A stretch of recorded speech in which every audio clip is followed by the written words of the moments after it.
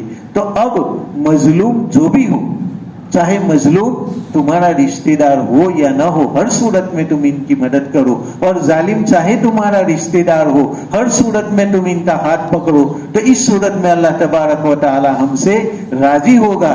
جب راضی ہوگا تو ہمیں خوشگوار زندگی عطا فرمائے گا. اللہ تبارک و تعالی ہمیں آخرت اور دنیا دونوں کے اندر چین اور سکون دے گا. آج یہ وبائیں پھیلی ہوئی ہے، آج ہر طرح آدمی حیران اور پریشان ہے. وجہ کیا ہے؟ کہ ہمارے اندر حق دیکھنے کی عادت ہی نہیں ہے. بس ہم یہی دیکھتے ہیں کہ ہمارے رشتہ دار ان کی جانب ہم کھینچیں گے، چاہے وہ حق پر ہے یا نہیں ہے. ہمارے نبی کریم صلی اللہ علیہ وسلم آج سے 1400 سال پہلے جس معاشرے کے اندر آئی، وہ معاشرہ اتنا فاسد تھا، اتنا ظالم تھا کہ ان لوگوں کو لڑائی کے لیے کوئی بہانہ چاہیے تھا. بس اس کا گھوڑا میرے گھوڑے سے پہلے کیوں پانی پی گیا، بس تلوار لے کر کے اس کو قتل کر دیتا تھا کہ تیرا گھوڑا پہلے کیوں گیا. تلوار لے کر کے اس آدمی کو ہی قتل کر دیا. اب اس نے دیکھا کہ یار ہمارے باپ کو قتل کر دیا، تو اب یہ اس کو قتل کر دے گا. اب اس نے دیکھا کہ ہمارے آدمی کو انہوں نے قتل کر دیا، تو اب یہ آپس میں ایک دوسرے کے رشتہ داروں کو قتل کریں گے. یہاں تک کہ کوئی یہاں تک کی دشمنی رکھتا تھا کہ میرے دادا کے سالے کے بھتیجے کو، فلانے کے سالے کے بھتیجے نے مارا تھا، لاؤ ان کو مارو گے. ایسی لمبی لمبی رشتہ داریاں. دادا کو کسی نے ستایا تھا کہ میرے دادا کے دادا کو اس کے دادا کے دادا نے مارا تھا، اب یہ ہاتھ میں آیا تھا اس کو قتل کرو. اور باقاعدہ وہ لوگ وصیت کرتے تھے کہ دیکھو میرے باپ کو قتل کر دیا، تو باپ بیٹے کو وصیت کرتا تھا میں تو مر گیا، میرے باپ کا بدلہ نہیں لے سکا، تو لینا. تو پھر پوتا دادے کا بدلہ لیتا تھا، پوتا بھی بدلہ نہیں لے سکا تو پھر یہ وصیتیں جاتی تھی اور دادا کے دادا کا بھی بدلہ لیا جاتا تھا. اس طریقے سے ارے کسی کو اگر لڑنے کا کوئی بہانہ نہیں ملتا تھا تو کیا کرتا تھا، یہ راستہ ہے، مان لو کہ یہ راستہ ہے، یہ جو ٹیپائی ہے وہ راستے کے اوپر اس طریقے سے پاؤں لگا کر کے بیٹھ جاتا، پاؤں چوڑا کر کے کہ لو مجھے کون ہٹاتا ہے. اس طریقے سے اب جو بیچارے لڑنا نہیں چاہتے تھے وہ ذرا ادھر سے مڑ کر کے چلے جاتے، لیکن شیر کے اوپر سوار شیر تو ضرور ہوتا ہے. دوسرا کوئی آتا اور اس کے پاؤں کو وہیں سے کاٹ ڈالتا کہ تجھے کون ہٹائے، لے یہ پاؤں پھینک دیا کاٹ کر کے. اس طریقے سے لڑائیاں ہوتی تھی. جنگلی قسم کے لوگ ہوا کرتے تھے. ایسے ماحول کے اندر، ایسے معاشرے کے اندر ہمارے نبی کریم صلی اللہ علیہ وسلم نے آنکھ کھولی اور ایسے معاشرے کے اندر آپ صلی اللہ علیہ وسلم نے بھائی چارہ قائم کیا اور فرمایا کہ مظلوموں کی مدد کرو، غریبوں کی مدد کرو، ایک دوسرے کے اوپر ظلم مت کرو، بت پرستی کو تم چھوڑ دو، شراب پینا تم چھوڑ دو، رشتہ داری کا آپس میں لحاظ کرو، ایک دوسرے کے حقوق کو ادا کرو. اور اس طریقے سے اسلام کی بنیاد ایسے ماحول کے اندر ڈالی ہے. آج ابھی اتنا ماحول خراب نہیں، ہاں ماحول خراب تو ہے لیکن اتنا نہیں جتنا ہمارے نبی کریم صلی اللہ علیہ وسلم کے زمانے میں خراب تھا. لیکن پھر آپ صلی اللہ علیہ وسلم نے ایک جوت جلائی اور ایک روشنی اور شمع کو آپ صلی اللہ علیہ وسلم نے روشن کیا. صحابہ کرام کو یہ معاشرہ بتلایا اور اس وقت صحابہ کرام ایسے پیدا ہو گئے کہ اپنا بھائی بھی ظالم ہوتا تو اس کی پکڑ کرتے. وہ نہیں دیکھتے تھے کہ اب اس میں میرا باپ ہے, میرا یہ ہے. بس باپ بھائی وغیرہ کی قدر کرنا ہے تو ان کے حقوق ادا کرنا ہے. لیکن شریعت کے خلاف اگر باپ بھی جاتا ہے تو یہ لوگ باپ کو بھی نہیں دیکھتے تھے, یہ لوگ بھائی کو بھی نہیں دیکھتے تھے. شرعی حدود کے اندر رہ کر کے تو اللہ تبارک و تعالیٰ نے آج ہمیں بھی یہ حکم دیا ہے کہ مومنوں کی دو جماعت آپس کے اندر اگر بھیڑ جائے تو تم جو ظلم کر رہے ہیں ان کے خلاف قتال کرو اور آپس میں صلح کراؤ اور ان کے ساتھ لڑو, ظالم کے ساتھ لڑو, اتنا لڑو یہاں تک کہ وہ انصاف کی جانب مائل ہو جائے. فَإِنْ فَاءَتْ فَأَصْلِحُوا بَيْنَهُمَا بِالْعَدْلِ وَأَقْسِطُوا, اگر وہ رجوع کر لے اللہ کی جانب تو صلح کرا دو آپس میں برابری کے ساتھ اور انصاف کرو. اب تم نے دیکھا کہ ہم نے جس ظالم کے خلاف لڑائی کی وہ ماننے کے لیے تیار ہو گیا ہے, تو اب یہ جماعت اور دوسری جو جماعت لڑ رہی ہے, اللہ نے فرمایا ان دونوں کے درمیان صلح کرا دو اور انصاف کرو. ایسا نہ ہو کہ ہاں اب تک مانتی نہیں تھی اور اب برابر پھنس گئی ہے تو اب اس کو بھی ہم بتائیں گے. اللہ نے فرمایا کہ نہیں, تم لڑے, لڑنے کی بنیاد پر یہ لوگ اللہ کی جانب رجوع کرنے لگے تو اب یہ لوگ انصاف پسند ہو گئی. اب ان کے ساتھ اگلی دشمنی نکالنا کہ اب تک ہمارے ساتھ وہ لڑا کیوں, اس طریقے سے دشمنی نکالنا جائز نہیں. اب وہ پھر سے تمہارا بھائی بن گیا ہے, غلط راستے کے اوپر چلا گیا تھا اور صبح کا بھولا شام کو واپس آئے تو اس کو بھولا ہوا نہیں کہتے بلکہ اس کو تو کہا جائے گا کہ یہ ہمارا بھائی ہی ہے.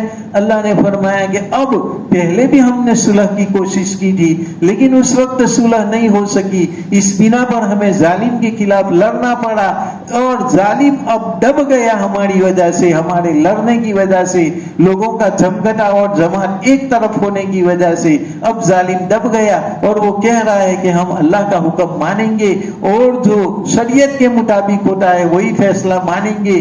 تو اب فرمایا کہ اب اس کے اوپر ظلم کرنے کی اجازت نہیں.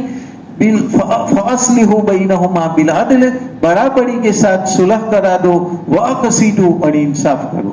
یہ نہیں کہ اب ہم اس سے بدلہ لیں گے, اب تک وہ ہمارے خلاف لڑے کیوں, پہلے سے ہماری بات کو کیوں نہیں مانا. اللہ نے فرمایا کہ نہیں, انصاف کرو. کیوں؟ ان اللہ یحب المقسطین, اللہ تبارک و تعالی انصاف کرنے والوں سے محبت کرتے ہیں. تو اگر تمہیں اللہ کی محبت چاہیے تو ایسی صورت کے اندر جس ظالم کے خلاف تم لڑے, اب وہ ظالم جب کہہ رہا ہے کہ میں حق بات کو مان رہا ہوں تو خاموخا کی عداوت اب اس کے ساتھ نہ نکالے, اس لیے کہ ہماری دلی عداوت اس کے ساتھ نہیں ہے, وہ اللہ کے حکم کے خلاف جا رہا تھا, اس کی بنا پر ہماری عداوت تھی اور اب وہ اس کو مان رہا ہے تو اب یہ ہماری عداوتیں ختم. تو ہماری دوستیاں بھی اللہ کی وجہ سے ہو, ہماری دشمنیاں بھی اللہ کی وجہ سے ہو, اور اس کے اندر ہمارا کوئی رشتہ دار ہو, بلکہ ہمارا باپ ہو, ہمارا بیٹا ہو, ہماری بیوی ہو, اس کو بھی ہم نہیں دیکھیں گے, انصاف کو قائم کریں گے.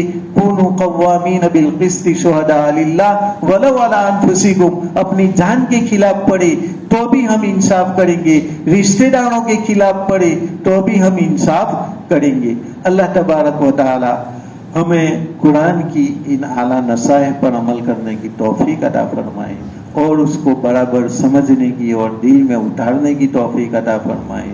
واقعے میں قیمتی یہ اصول ہے, اب ان قیمتی اصولوں کو ہمیں سمجھنا ہے اور دل کے اندر اتارنا ہے اور اللہ سے بھی ہمیں مانگنا ہے. اللہ تبارک و تعالیٰ کہنے سننے سے زیادہ ہمیں عمل کرنے کی توفیق عطا فرمائے. سبحان اللہ و بحمدہ, سبحانک اللہم و بحمدک.